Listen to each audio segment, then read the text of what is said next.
Agradecido é o nome do Senhor. 2 Coríntios, depois Gálatas, amém, irmãos? Capítulo 6. Dá uma Bíblia aqui, Daí, dá uma Bíblia para o vaso aqui, tem uma atrás aí. Isso, a palavra de Deus a gente compartilha, né? Olha lá, a minha está ali com a glória a Deus. Isso, Gálatas, capítulo 6. Já vai pôr para ele, isso é um brilho de valor, glória a Deus. Tem até um retrato aqui dentro. Aí, ó. Amém? Amém. O Odaí está com tanta sede de palavra que quinta-feira que vem ele vai pregar em nome de Jesus, amém? Ele não falou que tinha que estudar mais a palavra? É assim? Então, né? Aqui muito pede, muito é dado, né? Deus é bom. Pedir, dá-se-vos-á. Quinta-feira passada, a missionária, né, devagarzinho, não sei pregar não, rapaz. Entrou num texto, foi no outro, complementou com testemunho. Eu estava falando umas 3, 4 mensagens. Eu falei, pronto. Jesus aí desceu a glória mesmo na vida dela. Começou a pregar e não parou. Né? Eu sei que Deus está forjando caráter aqui. Eu sei que Deus está forjando soldados aqui. Eu sei que no começo tudo é difícil. Mas eu sei que a glória do Senhor, a graça do Senhor, a misericórdia do Senhor tem nos ajudado. 1 Coríntios, 2 Coríntios, Gálatas, Efésios. Então depois 2 Coríntios antes de Efésios. Amém? Capítulo 6, versículo 1 em diante. Vamos falar um pouquinho da carta de Paulo aos Gálatas, à igreja de Gálatas. Amém? Amém. É uma palavra, capítulo 6, Gálatas capítulo 6, é uma palavra abençoada para a glória de Deus. Amém? O Vitor é o nosso convidado especial nessa noite. Amém? Ele vai participar em nome de Jesus da leitura. O tema, as últimas exortações e saudações. Amém? Amém. Versículo 1. Irmãos, se algum homem chegar a ser surpreendido em alguma ofensa, vós, que sois espirituais, encaminhai o tal com o espírito de mansidão, olhando por ti mesmo, para que não sejais também tentado. Levai as cargas uns dos outros, e assim cumprireis a lei de Cristo. Porque se alguém cuida ser alguma coisa, não sendo nada, engana-se a si mesmo. Mas prove cada um a sua própria obra e terá glória só em si mesmo e não no outro. Porque cada qual levará a sua própria carga. E o que é instruído pela palavra, reparta de todos os seus bens com aquele que o instruiu. Versículo 7. Não erreis, Deus não se deixa escarnecer, porque tudo o que o homem semear, isso também se fará. Porque o que semeia na sua carne, da carne se fará a corrupção. Mas o que semeia no Espírito, do Espírito ceifará a vida eterna. E não nos cansemos de fazer o bem, porque o seu tempo ceifará, se não houvermos desfalecidos. Então, enquanto temos tempo, façamos o bem a todos, mas principalmente aos domésticos da fé. Vede com que grandes letras vos escrevi por minha mão. Todos os que querem mostrar boa aparência na carne, esse vos obrigam a circuncidá-los, somente para não serem perseguidos por causa da cruz de Cristo. Porque nem ainda esses mesmos que se circuncidam guardam a lei, mas querem que vós circuncideis, para se gloriarem na vossa carne. Mas longe esteja de mim gloriar-me, a não ser na cruz do nosso Senhor Jesus Cristo, pelo qual o mundo está crucificado para mim e eu para o mundo. Porque em Cristo Jesus, nem circuncisão, nem incircuncisão tem virtude alguma, mas o ser uma nova criatura. E a todos quanto andamos conforme estas regras, paz e misericórdia sobre eles e sobre o Israel de Deus. Desde agora, ninguém se inquiete, porque trago o meu corpo às marcas do Senhor Jesus. A graça de nosso Senhor Jesus Cristo seja, irmãos, com o vosso espírito. Amém. Amém? Podemos sentar em nome de Jesus. Engrandecido é o nome do Deus vivo. Louvado e glorificado é o nome do Senhor.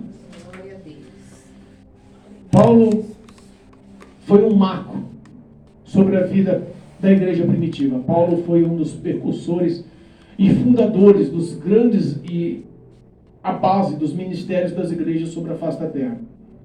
Paulo não foi só um homem chamado, ele não foi só um apóstolo. Paulo foi um exemplo de cristão sobre a face da terra. Aleluia. E se a gente parar para analisar a história de Paulo, foi um exemplo de dor. Ser crente representa doer, viu, irmãos? Muitos pensam que crente é só vitória, né? Não. Paulo foi um exemplo de dor. Todas as cartas, ele escreveu 13 livros na Bíblia. Mas todas as cartas que ele escreveu em prisões. Ele escreveu sendo açoitado, surrado, a pão e água. Ele foi humilhado, massacrado. Então enxergamos que por intermédio da dor dele, ele glorificava a Cristo. Porque um dia ele foi perseguidor. Ele causava dor. Ele humilhava, batia, ofendia, perseguia, aprisionava e às vezes até matava. Mas um dia teve um encontro com Cristo. Lembra do teu encontro com Cristo?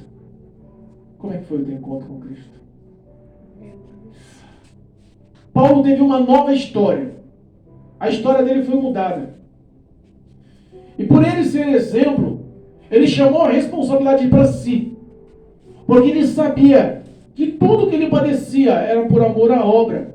E quando falamos amor à obra, é amor ao próximo. Ele aprendeu a amar ao próximo, mesmo sendo rejeitado pelo próximo. E quando falamos pelo próximo, é pela igreja. Ele não era aceito nas igrejas, nos ministérios. Porque a fama dele era tão ruim que ninguém queria estar do lado daquele homem. Ele adquiriu fama. Mas depois Deus reverteu. Porque aonde abundou o pecado, superabundou a graça de Deus.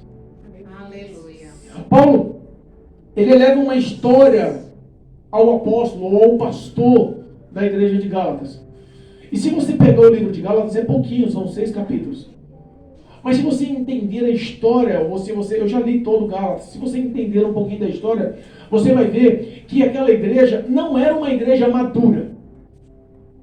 O pastor que estava naquela igreja, à frente daquela igreja, responsável pelaquela igreja, não era um homem respeitado. Ele não tinha autoridade. A igreja andava conforme suas próprias pernas. Andava conforme suas próprias pernas. Mas essa carta, ela foi um marco de mudança para a vida daquele ministério. Porque eles aprenderam a ouvir, guardar no coração e praticar. Eles analisaram em si mesmos os seus erros. Se a gente parar para pensar, pega alguns temas atrás, nos capítulos anteriores, a gente vai ver uma narrativa que descreve o fim da história, que já foi mais sutil. Mas se você pegar, por exemplo, no começo de Gálatas, fala aqui sobre a inconsistência dos Gálatas, quando Paulo vincula o apostolado às doutrinas da igreja, fala sobre as leis, no capítulo 3, fala sobre a lei imponente de salvação que conduz a Cristo, porque eles viviam só mediante a lei. E se reparou que na época da lei, muitos falavam e se gabavam da lei, mas ninguém conseguia praticar o amor que conduzia a lei. Fala sobre o evangelho nos isenta da lei. Começa a explicar a diferença entre o Novo e o Velho Testamento, entre o tempo da lei e da graça. O que Cristo representou, a morte de Cristo, começou a mostrar que o resumo da lei era o amor. Fala também sobre, se a gente pegar o capítulo o capítulo 4, que fala sobre Sara e Agar. Meu, é lindo esse trecho. Um dia a gente vai pregar esse nome de Jesus. Fala dos que são nascidos da carne, fala dos que são nascidos dos filhos da promessa. Né? Então a gente começa a entender, ele começa a discriminar, ele começa a detalhar. Olha, dentro do teu ministério, pastor, dentro da tua casa, da igreja, tem pessoas que estão vivendo ainda todo o vínculo carnal do passado. Se a gente pega Gálatas 5, é um escracho, né? Os frutos da carne e os frutos do espírito. Quando a gente começa a entender o que são os frutos da carne, dá até medo. Como é que um pastor começa a falar isso dentro da igreja? Né? É difícil. A guerra da carne e do espírito é fácil de entender, mas quando ele começa a expressar o que são os frutos da carne, insensatez, prostituição, inimizade, começa a pregar assim para um público, para uma igreja que já é rebelde, ou todo mundo vira as costas e sai, ou todo mundo se converte. E aí os outros falam que o Assis é que prega duro. Paulo é que pregava duro. Paulo que pregava áspero. Mas as palavras dele eram palavras que traziam uma doutrina, e a doutrina gerava consciência. Porque naquela época, tudo era baseado na lei, tudo era baseado na lei mosaica, toda a história da igreja assim, tinha a base da Torá, a lei mosaica, não mudava. E para você inverter a cabeça de pessoas que estão há 2000 anos praticando o mesmo consenso, é difícil. Você é crente, se chegar aqui, qualquer uma outra religião, budismo, espiritismo, e começar a botar na tua cabeça que você está errado, e começa a mostrar uma lei, se você não tiver base no evangelho, você contorce, você balança. Testemunha de Jeová, a gente vê que às vezes bate na porta, as pessoas que não têm conhecimento bíblico, ignora, manda ele embora. Porque se a pessoa não tiver conhecimento bíblico e dá atenção, ele ganha você. Era o que estava acontecendo aqui. Os membros da igreja não tinham um líder que direcionava o que era certo. Então eles estavam ganhando o respeito que o pastor perdeu em autoridade. Complicado, né? Os frutos da carne estavam dominando. E ele começou a mostrar o que é certo e o que é errado. Mas o principal foco desse capítulo que nós lemos é justamente o versículo 7. O versículo 7 é o mais conhecido. Deus não se deixa escarnecer, não se deixa zombar, não se deixa enganar. Tem algumas tradições que mostram. E fala que tudo que o homem planta, ele colhe. É a lei da vida. Mas quando ele explicou essa lei, não foi baseado naqueles videozinhos que a gente vê no YouTube não, né? Aqueles videozinhos que Marilyn Monroe negou, ou que, Cazuza zombou jogando um trago de maconha para cima, ou, sabe, tantos outros famosos que negaram a Cristo, né? Renunciaram a Cristo, zombaram de Cristo e tiveram um fim trágico. Não é sobre isso. Isso é válido? É válido. Porque Deus é poderoso e Ele manda, Ele faz, Ele pode. Mas quando está falando aqui, está falando sobre uma igreja corrupta. Está falando sobre uma igreja que não sabia o que eram os frutos do amor. Está falando de uma igreja que só praticava os seus frutos carnais. A gente fala, às vezes, fica meio... Mas vamos tentar mais ou menos lembrar o que são os frutos carnais? Capítulo 5, versículo 18. Não, 16. Vamos lá. Capítulo 5, versículo 16. Imagina uma igreja regida por membros, regida por obreiros, por líderes, por dirigentes que vivem esse tipo de sentimento, que tem isso na mente e no coração. Versículo 16. Digo, porém, andai em espírito e não cumprireis a concupiscência da carne, porque a carne cobiça contra o espírito e o espírito contra a carne, e esses se opõem uns aos outros, para que não façeis o que quereis. Imagina o que eles estavam fazendo. Paulo começou a mostrar o que vocês estão fazendo não está certo. Existe uma luta interna dentro de vocês, mas vocês estão sentindo prazer nos frutos da carne. O egoísmo, a ambição, os desejos de vingança, a maledicência, o que vocês estão vivendo não está agradando a Deus. E isso é a casa do Senhor. E os frutos da carne são: mas se sois guiados pelo Espírito, não estão debaixo da lei. Porque as obras da carne são manifestas, as quais são imoralidade sexual. Imagina uma igreja que a prática da imoralidade é aceitável. Imoralidade sexual, impureza, lascívia, idolatria, feitiçaria, inimizade. Inimizade acompanha até hoje com facilidade, né? Inimizade, porfia, emulação, iras, pelejas, dissensões, heresias, inveja, homicídio, bebedice, glutonaria e coisas semelhantes a esta. Imagina uma igreja que você congrega e os membros praticam tudo isso e o pastor não mais autoridade tem de exaltar. Por que será que Deus instruiu a Paulo lá do presídio, lá na cela, com toda a dificuldade? Porque ele tinha esperança de mudança para esse povo. Porque ele sabia que a ação do Espírito Santo consegue converter o homem, consegue mudar a expectativa do homem, consegue convencê-lo do pecado, consegue convencê-lo a renunciar à carne, consegue convencê-lo a praticar o que eles não viviam, o amor. E aí a gente entra no tópico do versículo 1 que a gente leu aqui. Se algum de vós pecar ou errar, o que ele está dizendo aqui? Para exortar com amor. Porque a grande maioria de uma igreja dessa, se alguém fosse pego em pecado, em erro, o cara seria detonado. Você! Você pecou? Não quero saber de você não. Você é invejosa, você é mentirosa. Você... Era uma confusão dentro daquela igreja. Só que Paulo começou a mostrar que a realidade poderia se mudar se eles tivessem um bom senso e fossem guiados por Deus através do Espírito Santo, que é a prova da lei de toda a lei, de todo o Velho Testamento, resumia-se no cumprimento, e o cumprimento era vivido pelo amor. Porque ele instruiu a cada um, mas tudo se resumia no encontro do amor, e Cristo representava o amor. Foi por isso que Paulo começou a instruir esse povo: olha, quando vocês verem algum que pecou, não vá lá e apedreje, vá lá e ame. Exorte sim, mas exorte com amor, exorte com mansidão, com paciência, exorte com bondade. Às vezes eu pego no pé de uma baixinha ali, baixinha é meu braço direito também. Pensa num obreiro que não estou falando da boca para fora, mas pensa num obreiro que não precisa de mandar. Opa, tá ali, já corre, já faz. Ele tem ação.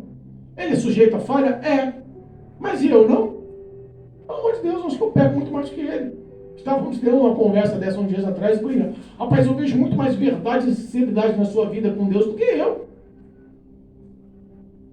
Porque nós entendemos que a gente colocar-se como superior é muito fácil.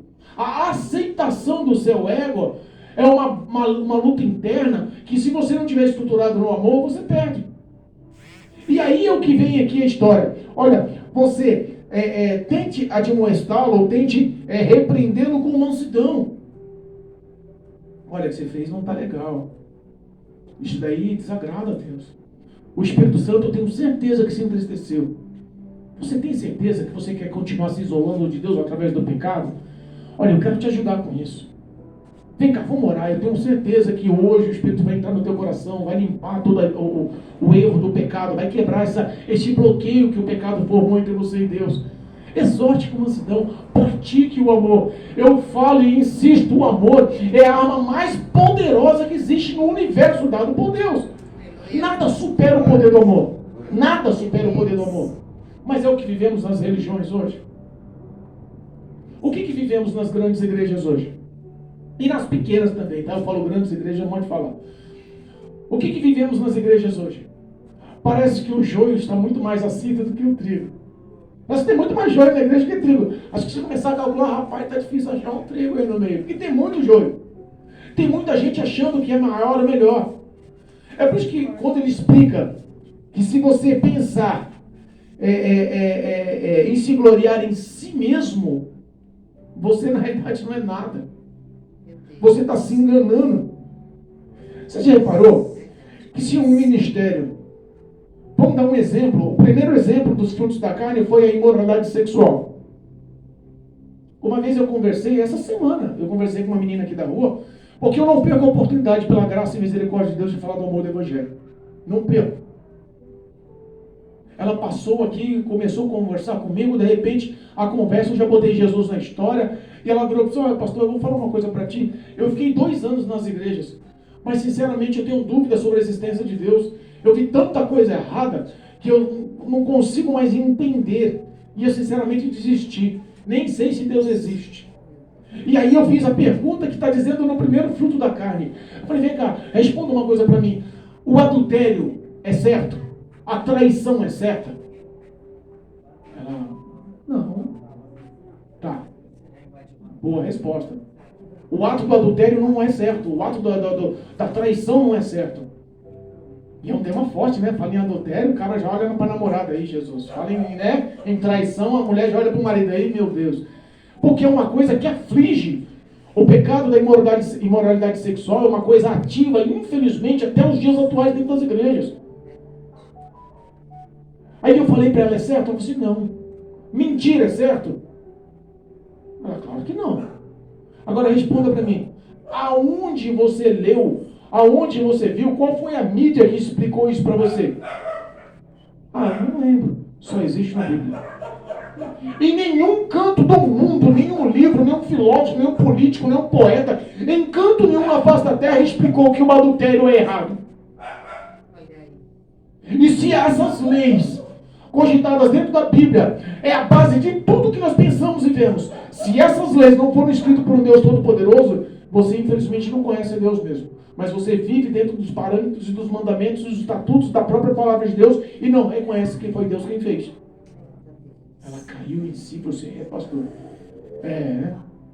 Então creia que Cristo continua te amando. Creia que essas palavras não podem cair por terra, porque Ele é a instrução da sua vida. Ele quer direcionar os seus passos. Ela falou assim, pastor, eu vou sair daqui até mais leve, vou trabalhar de outra forma. E eu prometo que um dia eu venho para o culto, participar de um culto com vocês. O que eles estavam vivendo aqui era justamente o oposto dessas palavras. Eles se sentiam maiores e melhores. Imagina uma igreja, quando um era pego no ato do adultério, todo mundo automaticamente fazia o que os hipócritas, como foi lido no culto, como foi lido na leitura do diácono Odair, sobre a hipocrisia das ofertas. Como é que eram as ofertas que ele leu? Estavam na frente da gasofilácio, da caixa do tesouro, os grandes e poderosos, porque Cristo estava parado olhando, já era incômodo, né? Alguém ficar olhando o que você está ofertando. O cara está olhando o que eu estou ofertando, eu estou dando uma moedinha, estou até sem graça. Mas e quem estava dando uma nota de 100, uma nota de 200? Ia fazer o quê?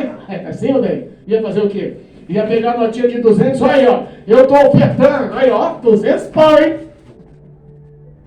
E era justamente o que estava acontecendo naquela igreja. Eles estavam se gabando, eles caíram, e eu não, eu sou mais crente. Acontece isso, infelizmente, nos dias de hoje? Infelizmente acontece. Porque ninguém sabe que a tentação que veio sobre ele pode recair sobre você. E Paulo exorta aqui, olha, você vigie, porque da forma que ele foi tentado, olhe para si mesmo, para as suas obras. Porque talvez você nem seja tentado nisso, mas as suas obras indicam que você tem legalidade e você pode, através da influência demoníaca, cair em tópicos e estar na mesma situação que ele. Ele caiu numa armadilha. Porque ninguém procura pecar. Ai, acordei hoje, gostoso, vou tomar meu café e vou sair para pecar. Alguém pensa assim? Não.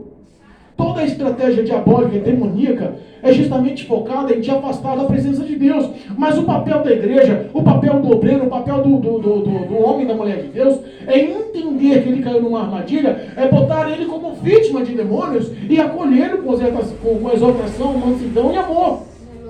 É o teu papel. É o meu papel. Paulo começou a mostrar para eles que se eles não tivessem uma ação contrária, mas quisessem se gabar em si mesmo, eles estavam enganando a si mesmo. Quantas pessoas você conhece que enganam-se a si mesmo? Eu sou profeta. É ou não é? Pessoas que se enganam a si. Pessoas porque falam línguas estranhas, são focadas pelos outros como homens e mulheres de Deus. Pessoas porque entregou uma visão, uma revelação, se tornam status, caem na mídia, mas não sabe o que é praticar o amor. Não sabe o que é amar, não sabe o que é exortar com mansidão, não sabe o que é se pôr no papel da pessoa, não sabe o que é acolher no braço, dar um abraço, um carinho, e falar, não, Jesus vai te abençoar, eu vou orar por você, eu vou jejuar por você, você precisa de ajuda, eu vou lá na tua casa, eu vou te acompanhar, você vai passar por essa fraqueza, porque a Bíblia nos ensina que o forte sustenta o fraco. E foi esse tópico, esse tema, que foi a base de toda a história, de toda a carta de Gálatas que Paulo escreveu. Por isso que eu falei que o versículo 7 é o mais importante. Quando fala de Deus ninguém engana, ninguém zomba, ninguém escarnece, é porque Deus conhecia a mente, o íntimo de todos. Até ali, o capítulo 6 é o último capítulo, é o fim daquela carta, é o fim da história, é o fim da mensagem que Deus queria mandar para aquele pastor, para que ele ganhasse autoridade e repreendesse com amor. Mas tinha que haver a exortação e a repreensão, porque aquele povo já não tinha mais regras. Então Paulo já tinha explicado tudo o que era. As leis, o amor, o caminho para com Cristo, a promessa do nascimento da carne, do nascimento da promessa para com Deus, já tinha mostrado os frutos do Espírito, os frutos carnais, já tinha detalhado tudo, mas Deus conhecia no coração deles que nem todos adquiriram uma verdade em seu coração.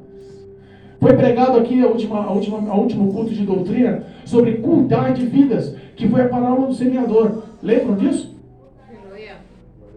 A parábola do semeador tem 4 tipos de terras, que representa o coração, onde a palavra entra.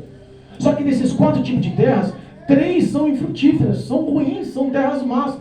Então, se a gente colocar por porcentagem, de 100%, 75% das pessoas não vão frutificar, não vão permanecer. O diabo vai induzir novamente para o pecado, para o erro, para o mundo. E só 25% dessas pessoas tem terra boa, vai entender, vai frutificar. E a Bíblia fala que um grão dará 100, outro dará 60, outro dará 30. Haverá uma grande prosperidade. E eles não entendiam isso, porque eles não sabiam o que era a terra boa. A terra boa é simplesmente praticar esse amor que o apóstolo ou o pastor, o indutor daquela igreja, tinha a responsabilidade de ensinar. E isso, infelizmente, não acontece hoje. Mas, pastor, você está falando isso aqui na igreja porque tem meia dúzia de membros, é fácil você controlar. E uma igreja que tem 200, 300, 2.000 membros, 3.000 membros, o pastor nem conhece todo mundo. Como é que ele vai ensinar e doutrinar e conhecer e expressar? O pastor não tem poder para nada. Se a palavra for pregada, o Espírito Santo de Deus é quem convence o homem do erro. Mas o homem tem que entender que Deus não vai, eu insisto em dizer, tem gente que não acha que é loucura, mas Deus não vai descer do céu, o Espírito Santo não vai descer do céu, o próprio Jesus não vai descer do céu, não vai se fazer carne novamente e amar a pessoa que está magoada, ofendida, porque foi caluniada, porque errou. Quem é isento do pecado? Quem pode bater no peito e falar, nunca vou errar? Era isso que Paulo estava falando. E quando fala, de Deus ninguém zomba, de Deus ninguém escarnece, porque Deus conhecia o coração daquele povo e sabia que nem todos, 75% daqueles corações eram corações maus e só 25% eram corações bons. Então, vocês não zombem, porque Deus está olhando a mente e o coração de vocês. E se vocês plantarem coisas boas, colherão coisas boas. E aí ele vem com um contexto e fala, aquele que planta na carne, colhe corrupção, destruição. O que planta na carne, planta segundo todos esses frutos da carne que a gente explicou aqui. Inimizade é a coisa mais comum hoje. Eu fui pregar num grande ministério em Guarulhos. Grande. Pensa Nicole, né? Agora acertei o nome, né? Eu olhei para ela certo. Essas duas eu confundo o nome toda hora. Nicole, pensa numa igreja chique. Eu cheguei com o meu Poisé lá, veio um obreiro e me guiou no estacionamento. Vaga para o pregador. No estacionamento da igreja tinha vaga para o pregador. Vaga para o apóstolo, vaga para o pastor dirigente, vaga... Eu olhei e falei, rapaz, que estacionamento chique. Quando eu entrei na igreja, tudo na vidraça. Os bancos tudo em couro. O ar-condicionado trincando, fresquinho. Eita glória, ó, me senti até importante agora. Os telões, o grupo de louvor, gente, a Rede Globo perdia, os caras eram afinados. Lindo, perfeito, os instrumentos, tudo. Fender, Meteoro, só coisa de primeira linha.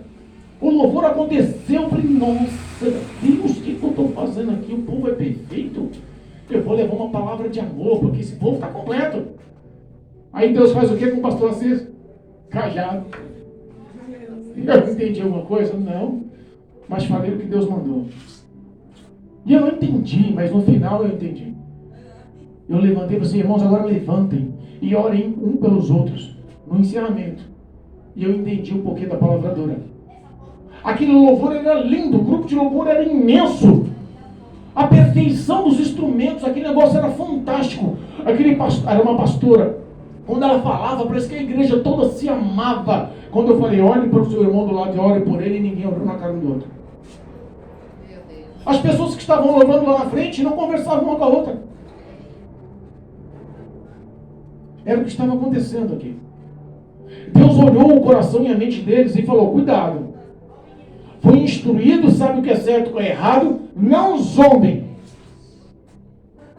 Porque o ato de zombar é o ato de não levar em consideração e fazer o que acha correto. Já deixou de ser inocente. Quando você peca inocentemente, rapaz, fiz isso, mas eu não sabia. A lei até te dá um aval, não é assim? Mas se você peca conscientemente, complica. Sei que é errado. Eu entendi que fiz errado. Mas quer saber uma coisa? Vamos continuar, ninguém manda na minha vida. Era ação deles. Aquele povo era um povo duro de coração. Foi aí que Deus falou assim, olha, se vocês plantarem na carne, a sequência, a colheita vai ser destruição.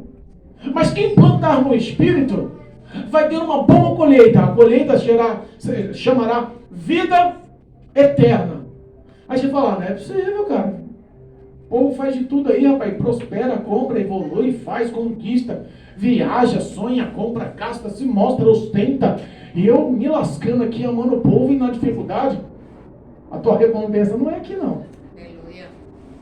Fala que a recompensa de uma boa plantação, de uma plantação no Espírito, de uma plantação de amor, uma plantação de misericórdia, uma plantação de piedade, numa plantação de compreensão, numa plantação de humildade, é a vida eterna. Aleluia. E haverá um grande dia.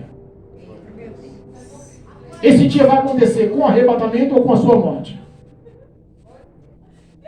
E a morte não manda mensagem.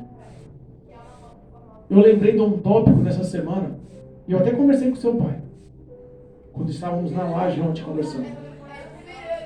Eu disse, Alisson, eu tive um grande amigo. Um amigo desde chupeta na boca, apesar que eu nunca chupei chupeta, mas ele sim. Amigo desde pequenininho, de cuequinha na rua. Íamos pro primário, pro ginásio, pro colégio juntos. Estudávamos um na casa do outro, brincávamos de carrinho de velotrol, brincávamos de fazer carrinho de madeira. As primeiras namoradas, os primeiros barzinhos, toda aquela influência do mundo, a gente era amigo para tudo. O tempo passou, ele evoluiu, muito mais que eu, se tornou um militar, cresceu na carreira militar, comprou casa, sítio, casa, moto, carro. Era um homem preparado fisicamente, saudável, já tinha rodado o Brasil, conquistou tudo o que ele pensou. Mas com 36 anos a morte chegou. E não mandou uma mensagem. Foi morto a 35 km por hora em cima de uma moto. Era o meu amigo. Eu senti. Quando eu vi ele com uma farda militar no caixão, o meu coração dilacerou. Eu falei, meu Deus, perdi o meu amigo. Ele me levou na sexta-feira falando se eu podia ir com ele para escolher o carro, porque ele ia comprar um carro 0 km e o sonho dele era um carro de 7 lugares. E eu não podia, estava trabalhando. E eu falei assim, olha, eu não vou poder mais amanhã, sábado eu vou com você. Ele comprou na sexta, no sábado ele só fechou o negócio e na segunda-feira ele ia fazer a documentação, porque a concessionária liberou para ele fazer a documentação particularmente, e ele ia para o Detran, no dia de ir para o Detran, na segunda-feira morreu. E aí eu olhei para o Alisson e falei assim, Alisson, eu nunca, e eu falei olhando nos olhos dele, e é uma realidade que ninguém quer falar. É uma realidade que se você falar, você é um cara duro de coração. Se você falar, você é um cara grosseiro, estúpido, mas é uma realidade que não manda recado. Mas, Alisson, eu não quero que o meu coração fique um buraco, uma dor, em ver você no caixão, morto, afastado de Deus. E eu tenho que consolar as suas filhas, ou sua esposa, sua parentela, sabendo que o teu destino não vai ser bom. Deus olhou para aquele povo e falou isso. Olha, cuidado com o que vocês plantam. Porque eu não sou enganado. Porque eu não posso ser enganado. Porque eu conheço a sua mente e o seu coração. Eu sou o único apto para desvendar os seus pensamentos, os seus sentimentos. Aquele povo começou a entender que não dá para enganar Deus. Tem tanta gente hoje entendendo, reconhecendo e sem forças para tomar ação. Qual vai ser a nossa ação de amor para obedecer o que entendemos hoje nessa palavra? Paulo tentou instruir aquele povo nisso. Planta no Espírito, planta na vida, planta no carinho, planta na mansidão, planta no amor, planta.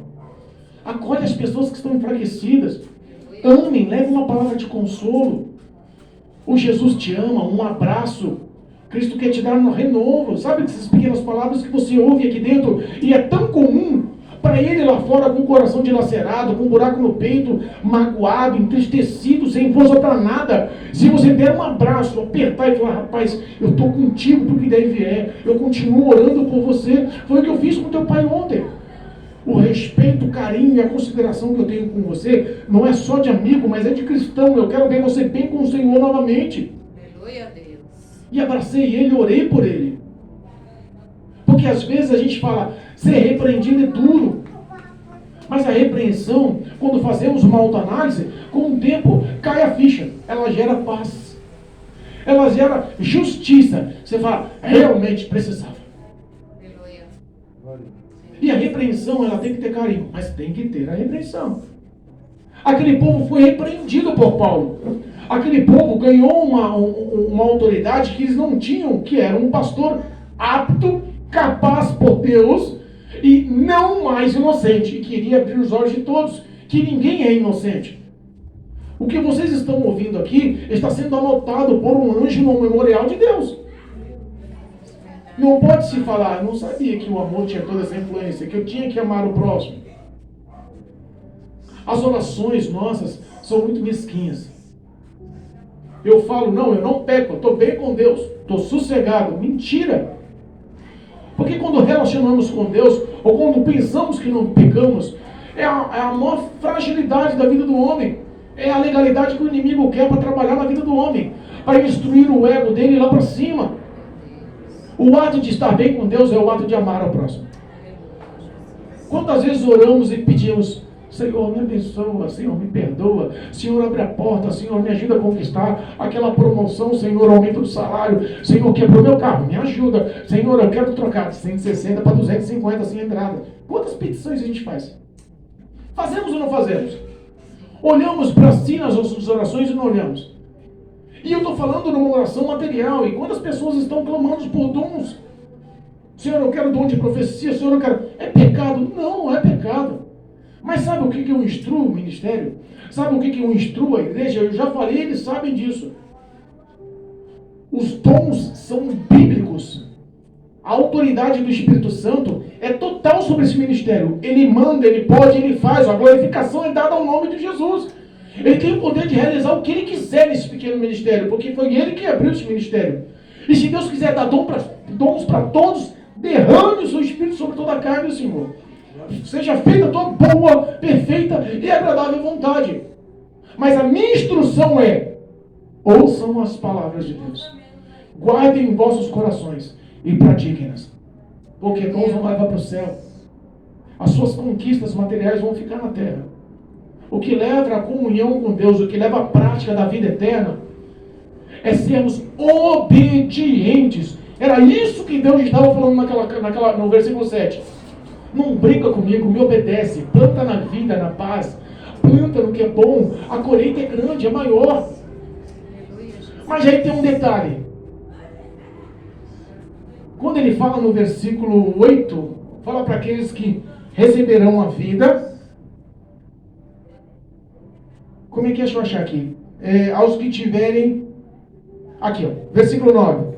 E não nos cansemos de fazer o bem, porque a seu tempo ceifaremos, se não houvermos desfalecido. O engraçado é que a gente quer levar em consideração tanta coisa boa que a gente fez dentro da igreja, mas não quer levar em consideração as coisas más. E a Bíblia fala que nós seremos julgados pelas coisas más. As boas não vão cair no contexto. Porque você, quando quebra a lei, você é julgado por ter sido bonzinho, trabalhador, obediente aos pais, bom amigo, ou você é julgado pela lei que você quebrou? Seu assalto. Eu vou ser julgado porque eu fui um bom filho, um bom esposo, um bom pai. Eu fui um bom vizinho, um companheiro, eu fui amigo. Eu vou ser julgado por isso? Eu vou ser julgado pelo ato do assalto. É a mesma coisa que Deus estava falando para aquele povo. Então, quando ele fala, ser fiel, vivam praticando o bem, não se canse de praticar o bem. Pastor, é tão difícil praticar o bem. Tem um Zé Goiaba por aí que você fala, Jesus te ama, ele quer dar na tua cara. Mas insista. Insista. Teve pessoas que o culto acontecendo na porta, passavam aqui e zombavam da minha cara. Olhavam para o meu terninho, você é terninho, filho único, né? Mas olhavam para o terninho e falavam assim, ria, caçoava. Eu sabia que estava rindo da minha cara. Mas a minha fé olhava e falava, está rindo para mim. Um dia eles vão entrar na igreja. Corria atrás deles com um folhetinho, Jesus te ama. Atenção, Cristo quer mudar a tua história, Cristo quer te salvar. Não importa o teu bom-estar, o teu bem-estar. Porque mais importante que é explicado aqui é o teu próximo e não você. Mas se a gente, no meio desse trajeto de atos bons, boa colheita, no dia de colher, se desfalecemos antes, se enfraquecemos antes, e se o pecado isolar a gente, porque eu insisto em dizer, todos pecamos, e se perdemos a força de adicionar a graça de Deus. Porque eu insisto em dizer, o homem não vai para o inferno, ele não vai passar a eternidade atormentado por demônios, ele não vai passar a eternidade no lago de fogo e enxofre, gemendo e clamando, porque ele pecou. Não.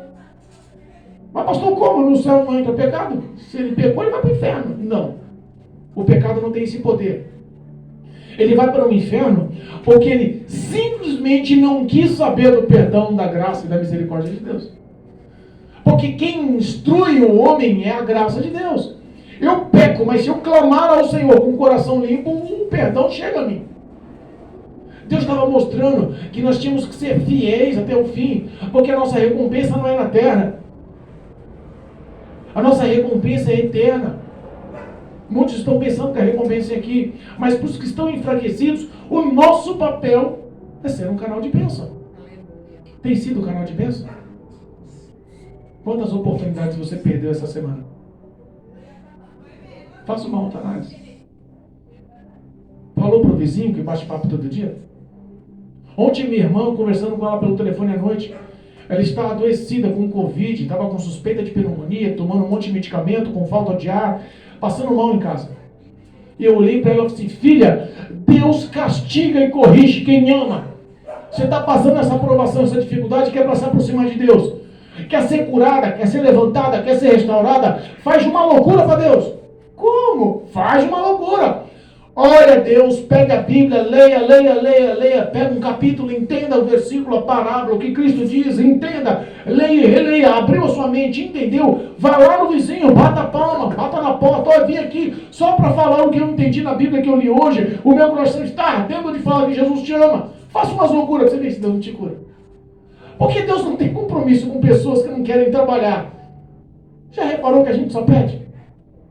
O que temos feito para Deus?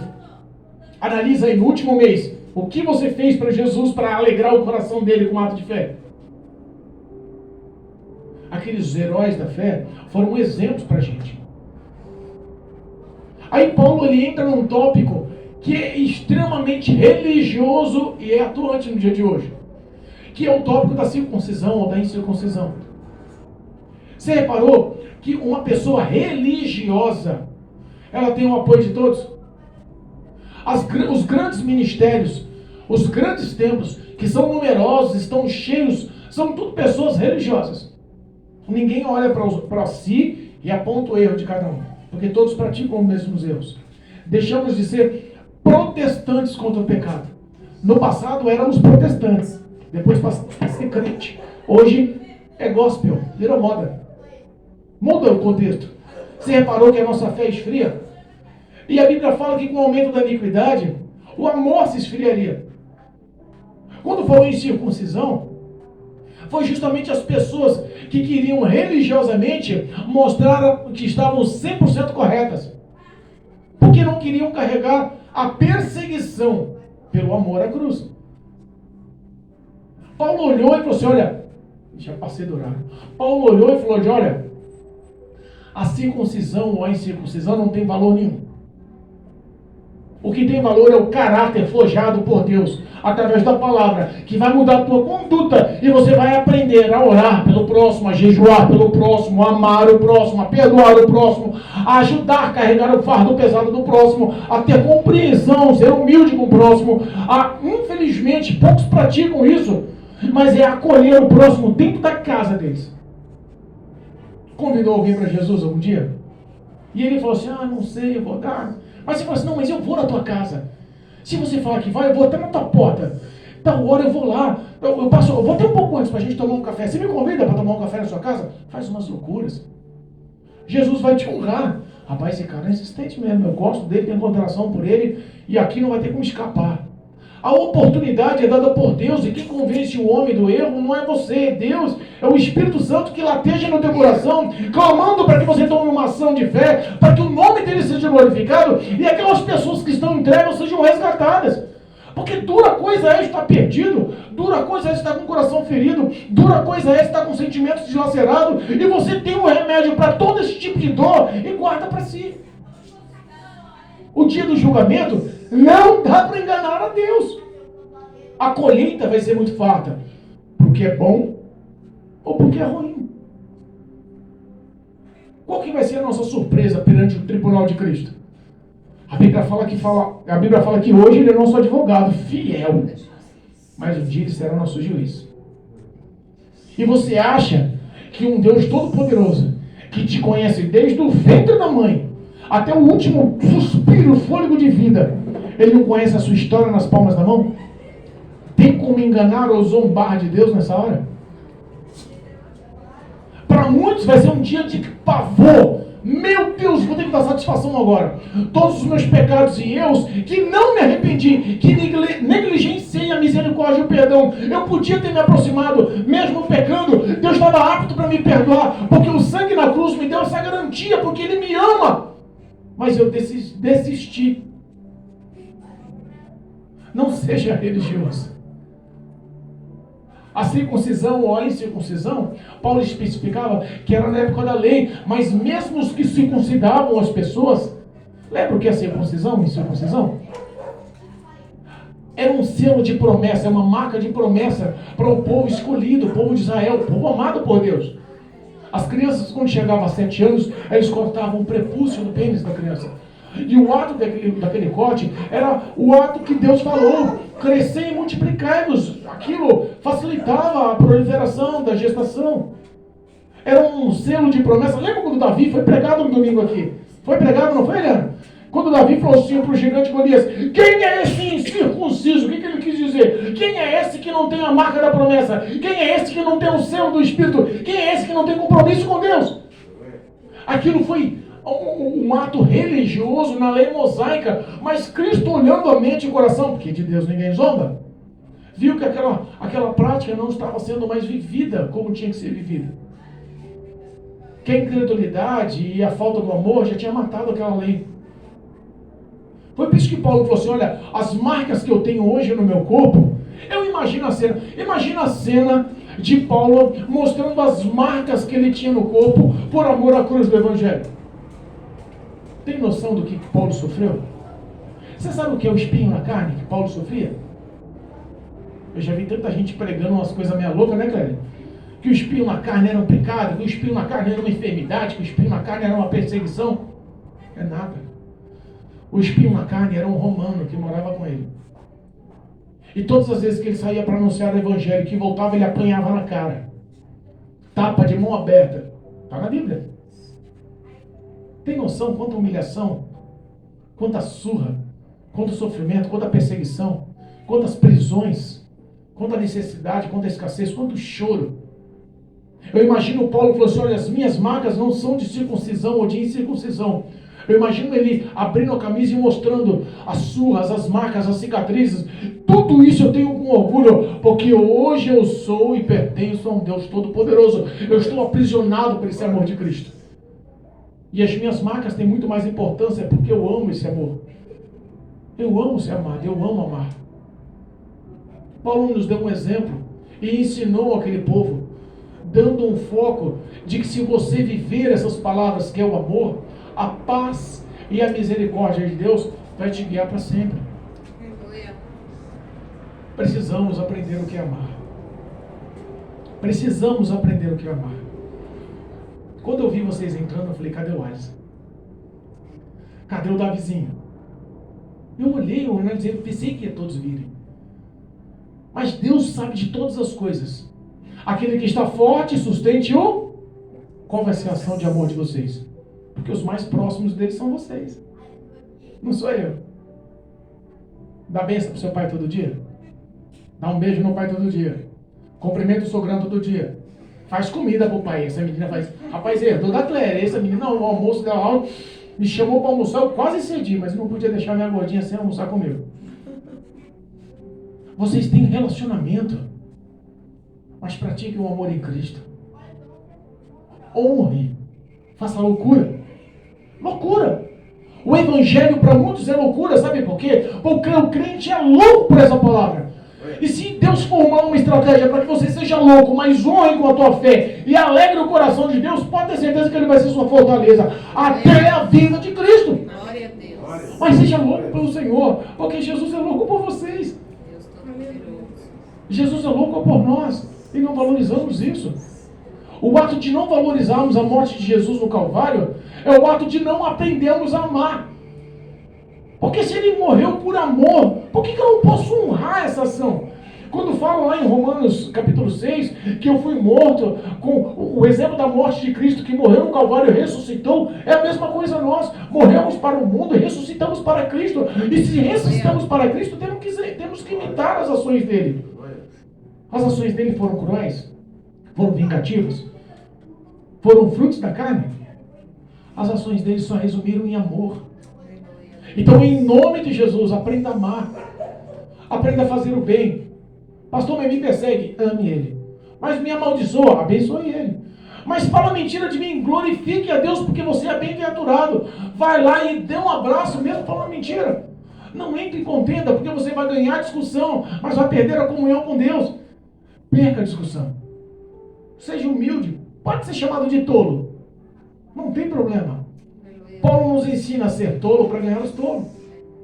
A Bíblia nos ensina que Deus dá uma estratégia para tudo. O que não podemos é viver uma monotonia. O que não podemos é viver uma relação infrutífera pela rotina. A rotina mata a gente. Eu já falei que 2021 foi um ano de rotina, que não vai viver mais em nossas vidas em 2022. Porque o mundo já está fechando o ciclo, irmãos. Poucos acham que é verdade, mas é uma realidade.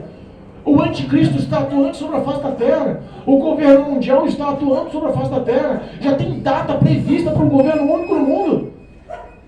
O chip da besta, a marca que está dizendo, já está ativo em vários países da Europa. Alemanha, Suíça, Paris, Cabo Verde, vários países. Aqui no Brasil está ativo, em Minas Gerais, pessoas começando a pôr o chip da besta. Está todo mundo sendo manipulado, instruído por demônios. O ciclo está fechando. O homem mais influente da face da terra, eu sei que está sendo gravado, que vai para a mídia, é o governador, é o presidente da França, Emmanuel Macron. Para mim, esse homem é demoníaco, é o anticristo, não tem explicação. Pode ir para a mídia, a verdade, tem que ser dita. O homem mais influente sobre a face da terra entrou em contato com o Putin, o presidente da Rússia. Eles estavam negociando um acordo de paz. Quem é que mudaria a cabeça daquele homem? O terceiro país com o maior número de armamentos militares na face da terra, poderosíssimo em tudo que faz. Um homem influente vai lá e desfaz a situação. Vocês não entenderam que toda essa epidemia, toda essa fome, toda essa morte, todos os aumentos de preço, reparam que tudo aumentou de uma hora para outra? Depois da epidemia, o planeta mudou. E não mudou só aqui no Fios da Terra, no Jaçanã, em São Paulo, Brasil. Mudou no mundo. Em países de primeiro mundo, de terceiro mundo. Todos renderam-se a um regime único. Parou para pensar que vai ter uma hora que você vai ter muito dinheiro e não vai ter o que comprar? Nós vivemos ainda num país que é abençoado. É o celeiro de alimento do planeta, onde tem os maiores recursos naturais do mundo. É por isso que não sentimos na pele e nem entendemos o que está acontecendo fora do nosso país. Mas o anticristo está fechando o cerco. E a Bíblia fala que quando ele assumir um tratado de paz entre os árabes e entre o povo de Israel, esse tratado de paz durará por 7 anos, mas em 3 anos e meio será rompido. Mas os 3 primeiros anos e meio, os primeiros anos desse tratado de paz, o anticristo vai amenizar tudo. Vai dar certo tudo. Os preços vão baixar, a fome vai acabar, a situação vai mudar, ele vai mostrar-se bonzinho. E vai ganhar o apoio da população.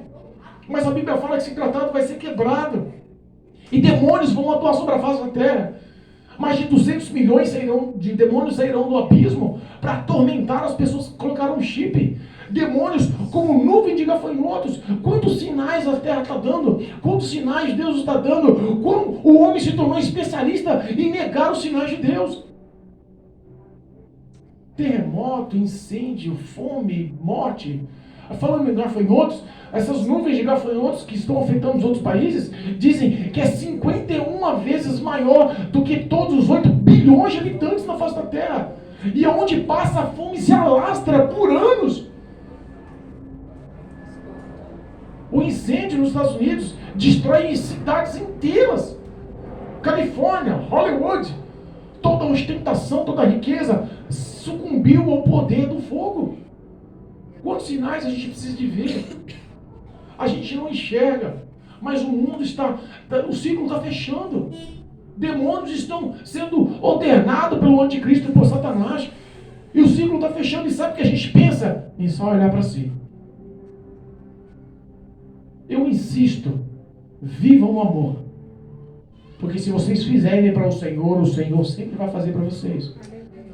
Pratiquem esse evangelho. Esse evangelho resume-se no amor. Amarás ao Senhor teu Deus com toda a tua força, com toda a tua sabedoria, com todo o teu ser, com todo o teu coração, e ao teu próximo como a si mesmo. Se eu perguntar aqui, Vitor, você ama a Deus? Claro que ama. Rafaela, você ama a Deus? É claro que eu amo. Clélia, ama a Deus? Ah, você é doido? Eu amo a Deus. Se você chegar no colégio, você estuda ainda, Vitor? Não. Só tem cara de novinho, né?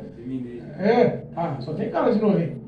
Mas imagina aí, chega no colégio, e nos amigos, na rodinha de parceiros, e fala assim, vem cá, uma pergunta, quem ama a Deus aqui? Levanta a mão. Todo mundo vai levantar a mão. É ou não é? Você acha que alguém não vai levantar a mão? Todo mundo vai levantar a mão. Agora responda, Deus fala que quem ama, pratica os mandamentos dele. Quem pratica aqui? E os mandamentos resumem no amor. Então pratiquem esse amor em nome de Jesus. Saindo daqui revestidos de amor. Saindo daqui com essa palavra de exortação sendo marcada na sua mente, gravada no seu coração e praticada no seu dia a dia. Porque o Espírito Santo de Deus vai fazer isso por vocês. Vocês precisam ser canal de bênção para resgatar os sonhos que perderam. Para resgatar os sonhos que perderam. Quais eram os seus projetos? Lembra a força do primeiro amor? Deus não esqueceu de nada. Tudo que Ele planejou para vocês continua ativo. O que não podemos é ignorar o amor de Deus. A sua satisfação vai passar. Eu conversei com o Alisson. Lembra do Fiestinha, que era baratinha que vocês falavam, né? Lembra da baratinha? Era o quê? Tartaruguinha. Lembra da tartaruguinha? Eu guardava aqui na minha garagem. Era um carrinho básico, 2 portas, 1000, simples. Mas era um sonho de conquistas, alegrou todo mundo. Vocês eram felizes na compra daquele carro. Mas passou o tempo, aquilo já não supria mais o coração de vocês. Aí é bom um carrinho, mas é 2 portas. Aí é bom um carrinho, mas um 4 portas era melhor. E começou a subir, evoluir. Hoje estão com um carrão top, lindo, parabéns. Deus prospere e te abençoe sempre. Honre vocês sempre. Mas daqui a pouco vocês vão olhar para o Honda que vocês têm, para o Honda Civic que vocês têm, e vocês vão olhar e falar assim, já não satisfaz mais. Já não é mais o que a gente quer. Já não completa. Aquela alegria que tinha quando comprou já sumiu. Porque os prazeres e satisfações carnais são pequenos, limitados, eles se findam, mas o que Deus tem preparado para vocês é eterno. O amor que Deus colocou no coração de vocês não pode morrer. O bem, o projeto, todos os sonhos de Deus na vida de vocês não podem se apagar, porque o que Deus tem reservado para vocês vão lhe trazer paz e felicidade. Se falar para vocês, se vocês falar para mim que vocês são 100% felizes, estão mentindo. Essa felicidade só é encontrada no amor de Deus. Vivam esse amor. Chega em casa lá, todo mundo, lição de casa. Gruda o Alisson, dá um abraço nele. Você vai grudar o Davizinho, né? Mas vocês também, dá um abraço no Davizinho. E mostre o quanto eles são importantes para Cristo. Mostre que eles têm que ter vida, companheirismo, união com Deus. Eles não podem se isolar, o pecado não tem esse poder. O poder é a misericórdia, o poder é a piedade, o poder é a graça, o poder é o amor de Deus, que está sobre a vida deles, mas está sendo apagado, porque muitas das vezes eles estão fracos, mas vocês estão sendo fortalecidos pelo poder dessa palavra hoje. Não podem sair daqui da mesma forma que entraram. Vivam em nome de Jesus. Aleluia, meu Deus. Repito, vivam em nome de Jesus. Amém? Amém. Vou parar, senão eu continuo. Glória a Deus. Começa a falar de Jesus, não para. Mas eu quero fazer uma oração por vocês. Vamos se colocar em pé em nome de Jesus. Louvado seja Deus.